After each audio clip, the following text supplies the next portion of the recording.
Hello everyone. मैं प्रिया तिवारी आपकी जीए mentor एक बार फिर से आपका स्वागत करती हूं आपके अपने यूट्यूब चैनल टेक्स्टबुक बैंकिंग पर। आज की इस वीडियो में हम आपसे डिस्कस करने वाले हैं आरआरबी क्लर्क की सैलरी के बारे में कि अगर आप आरआरबी में एज अ क्लर्क ज्वाइन करेंगे तो आपको इन हैंड सैलरी कितनी मिलेगी और इसके अलावा अदर क्या क्या पर्क्स एंड एडवांसेस मतलब बेनिफिट्स वगैरह मिलते हैं। ये सारी चीजें बहुत ही डिटेल में हम डिस्कस करने वाले हैं। तो चलिए फटाफट से एक बार वीडियो को लाइक करके अपना डिजिटल अटेंडेंस मार्क कर दीजिए, सेशन को शेयर कर दीजिए सो दैट और भी स्टूडेंट्स हमारे साथ कनेक्ट हो सकें।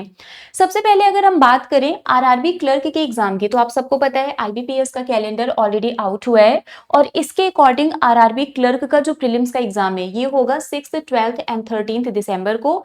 मेंस इसका होगा 30th जनवरी 2027 में। मतलब आपके पास आरआरबी क्लर्क को क्वालिफाई करने का पूरा सफिशियंट टाइम है। अगर आपने अभी तक नहीं पढ़ा था, आज से भी आप प्रिपरेशन स्टार्ट करोगे तो आप इस एग्जाम में क्वालिफाई कर सकते हो, क्योंकि इसका एग्जाम दिसंबर में है। 6 दिसंबर को पहला प्रीलिम्स है। अभी हम मई मंथ में, मई चलो खत्म हो गया, ठीक है, आज 30th में है। जून जुलाई अगस्त सितंबर अक्टूबर नवंबर, आपके पास पूरे 6 महीने हैं। मतलब अगर आपने ये 6 महीने अच्छे से प्रिपरेशन कर लिया तो ये एग्जाम तो आपका क्वालिफाई हो जाएगा, क्योंकि इसमें सिर्फ प्री और मेंस होता है, इंटरव्यू होता नहीं है। पेपर इजी भी आता है, बस यहाँ पर मैटर ये करता है कि आपकी स्पीड और एक्यूरेसी बाकियों के कंपेरिजन में ज्यादा होनी चाहिए। तो आप ये एग्जाम बहुत इजीली क्वालिफाई कर सकते हैं। आपके पास पूरा 6 महीने का टाइम है कि आप अच्छे से प्रिपरेशन करके इसको क्वालिफाई कर सकते हैं। बट हमें कुछ मोटिवेशन चाहिए ना, कि कुछ तो मोटिवेशन मिल जाए जिसके लिए हम ये 6 महीने दिन रात एक करके इस एग्जाम को क्वालिफाई कर ले। तो हम आपको मोटिवेशन देंगे और हमारे लिए जो सबसे बड़ा मोटिवेशन होता है वो होता है सैलरी। तो चलिए सैलरी की बात कर लेते हैं। अगर हम आरआरबी क्लर्क की बात करें तो जो बेसिक पे है ये आपका समथिंग 26,730 रुपीज होता है। ये बेसिक पे होता है। इसके अलावा इसमें आपको कुछ स्पेशल पे, HRA, dearness allowance, special allowance है ना, ये सारी चीजें मतलब और भी जो एक्स्ट्रा बेनिफिट्स वगैरह मिलते हैं वो सारी चीजें एड ऑन करके आपकी जो ग्रॉस सैलरी बनती है वो बनती है 47,341। 47,341.49 ये आपका ग्रॉस सैलरी हुआ। लेकिन ये आपकी इन हैंड सैलरी नहीं है, ये भी आपकी ग्रॉस सैलरी बनी है। अब इसमें से कुछ डिडक्शंस भी होते हैं, पीएफ वगैरह, एनपीएस वगैरह। तो यहाँ पर मान लेते हैं समथिंग 3,628 रुपीज का डिडक्शन हुआ। अब यहाँ पर आपको जो इन हैंड सैलरी मिल रही है वो 43,713 रुपीज है। मतलब आप ये मान के चलो, ये थोड़ा वेरी भी करता है प्लेस के अकॉर्डिंग। आप ये मान के चलिए कि अगर आप आरआरबी में एज अ क्लर्क ज्वाइन करेंगे तो आपको per month more than 40,000 salary मिलेगी। और क्या चाहिए। अगर आप बैंक में, वो भी गवर्नमेंट बैंक में, आप एक क्लर्क की तरह जॉब कर रहे हो और आपको हर महीने 40,000 से भी ज्यादा इन हैंड सैलरी मिल रही है, तो इससे बड़ा मोटिवेशन क्या हो सकता है। मतलब एज अ क्लर्क आपको 40,000 से ज्यादा सैलरी मिल रही है तो एक बढ़िया स्टार्टिंग है ना। फिर आगे तो प्रमोशन वगैरह होते ही रहते हैं, ग्रोथ आपको पता है बैंक में अच्छा होता है, जॉब सिक्योर होती है, लाइफ स्टेबल होती है ना, जॉब स्टेबिलिटी होती है और प्रमोशन के भी चांसेस होते हैं, ग्रोथ भी मिलता है, करियर स्टेबिलिटी और सोसाइटी में रिस्पेक्ट भी मिलता है। बहुत सारे बेनिफिट्स है बैंक जॉब करने का। तो यहाँ पर आपको more than 40,000 salary per month मिलेगा अगर आप आरआरबी में एज अ क्लर्क ज्वाइन करते हैं, ठीक है। तो इससे बड़ा मोटिवेशन क्या होगा। आपके पास 6 महीने का टाइम है, अच्छे से प्रिपरेशन करिए और आरआरबी में एज अ क्लर्क आप जॉब कर सकते हैं। बाकी जो बेनिफिट्स और अलाउंसेस मिलते हैं उसकी भी बात कर लेते हैं। यहाँ पर आपको डीए मिलेगा, डियरेंस अलाउंस, मतलब महंगाई के हिसाब से ये रिवाइज होता रहता है। बेसिक पे का कुछ परसेंटेज डीए आपको मिलता है, बट वो इन्फ्लेशन के अकॉर्डिंग कम ज्यादा होता रहता है, ठीक है। एचआरए भी आपको मिलेगा, ये डिपेंड करता है कि आप किस लोकेशन पर हैं। स्पेशल अलाउंस भी आपको मिलता है, कैश हैंडलिंग अलाउंस मिलता है, ट्रांसपोर्ट ट्रेवल अलाउंस मिलेगा, medical facilities, leave encashment, NPS benefit, festival advance, concessional interest rate पर लोन मिल जाता है, पेड लीव्स मिलते हैं, प्रमोशन अपॉर्चुनिटीज होती है। मतलब बहुत सारे बेनिफिट्स हैं अगर आप आरआरबी में एज अ क्लर्क भी ज्वाइन करते हैं तो भी। बाकी प्रमोशन के थ्रू देना आप ऑफिसर लेवल पर जा ही सकते हैं। ग्रोथ अपॉर्चुनिटीज, बेनिफिट्स सब कुछ मिल रहा है, तो इससे बड़ा मोटिवेशन आपके लिए क्या होगा। अब मैं आपको बताती हूँ कि अगर अब आपका माइंड चेंज हो गया कि हाँ मुझे इस एग्जाम की प्रिपरेशन करनी है बट कैसे करें समझ में नहीं आ रहा है, तो मैं आपको बता रही हूँ। सबसे पहले आपको जो सबसे पहला काम करना है वो ये करना है कि आपको एग्जाम पैटर्न समझना है, ठीक है।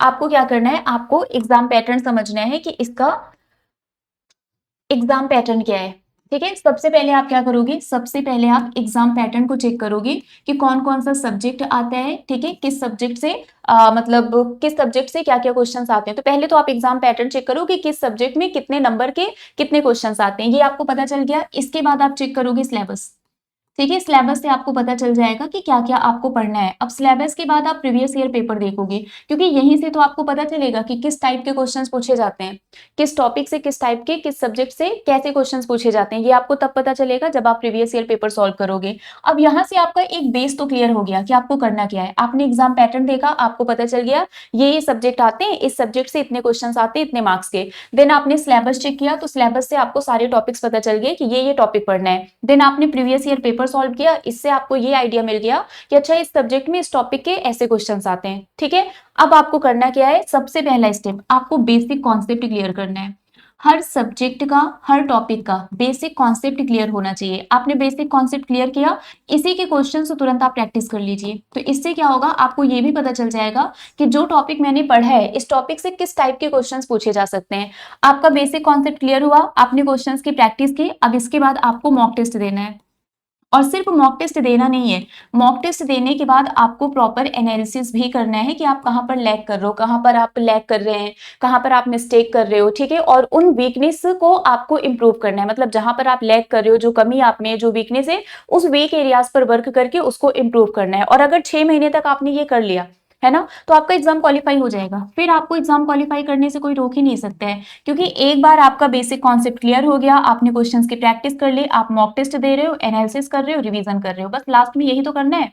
मॉक टेस्ट देना है, एनालिसिस करना है, रिवीजन करना है, वीक एरियाज पर वर्क करना है। और 6 महीने का टाइम बहुत ही ज्यादा है, मोर देन इनफ है, अगर आप डेडिकेटेड होकर एकदम सिंसियर तरीके से आप प्रिपरेशन करोगे। ठीक है, तो बस अगर ये सारे स्टेप्स आपने फॉलो कर लिए, तो आरआरबी क्लर्क 2026 में आपका होगा। आपके पास कॉन्ग्रेचुलेशन का मैसेज आएगा, ना कि थैंक यू का मैसेज आएगा।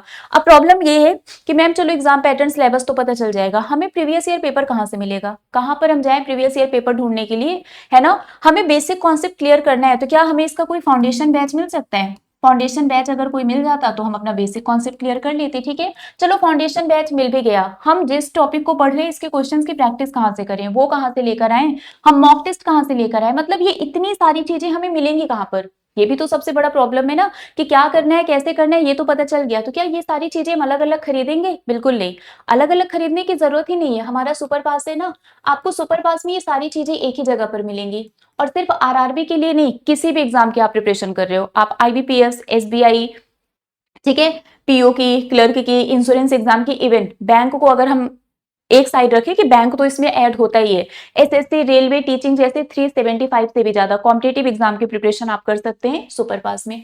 इसमें आपको सब कुछ मिलेगा, हर एक एग्जाम के लिए आपको live classes, recorded videos, study notes, previous year paper, mock test, सब कुछ मिलेगा। और सबसे अच्छी बात यह है कि अभी इसमें चल रहा है मिशन ट्रॉफी सेल, आज या कल, है ना, 2 दिन का ये सेल है। अगर आज या कल आप सुपर पास परचेस करते हैं, तो 12 महीने का सुपर पास आपको मिलेगा सिर्फ और सिर्फ 999 रुपीज में।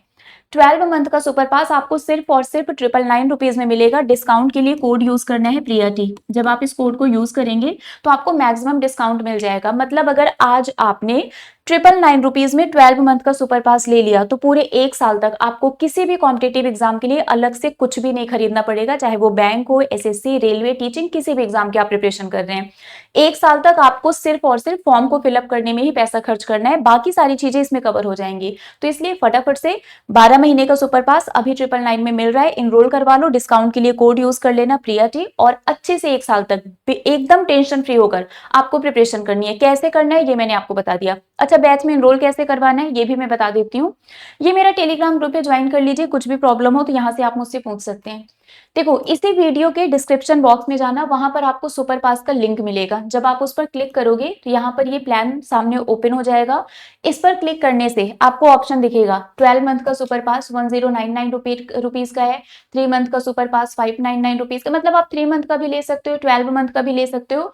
अप्लाई कूपन में जाके आप मेरा कोड यूज करना, प्रिया टी। जब आप इस कोड को, एक सेकेंड,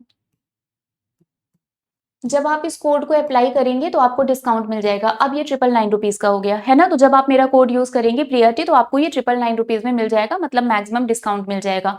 तो जल्दी से सुपर पास में एनरोल करवा के अपनी प्रिपरेशन आज से और अभी से स्टार्ट कर दो, क्योंकि आपके पास ये जो 6 महीने का टाइम है, अगर आपने टाइम वेस्ट किया तो वो धीरे धीरे टाइम कम होता चला जाएगा। पता चलेगा कि हमारे पास सिर्फ 6 दिन बचे हैं या 6 घंटे बचे हैं। तो इसलिए टाइम वेस्ट नहीं करना है, आज से और अभी से प्रिपरेशन स्टार्ट कर देनी है। ओके, चलिए, तो अभी के लिए बस इतना ही है, मिलेंगे आपसे ऐसे ही किसी और अपडेट के साथ। Till then bye bye guys, take care, thank you so much.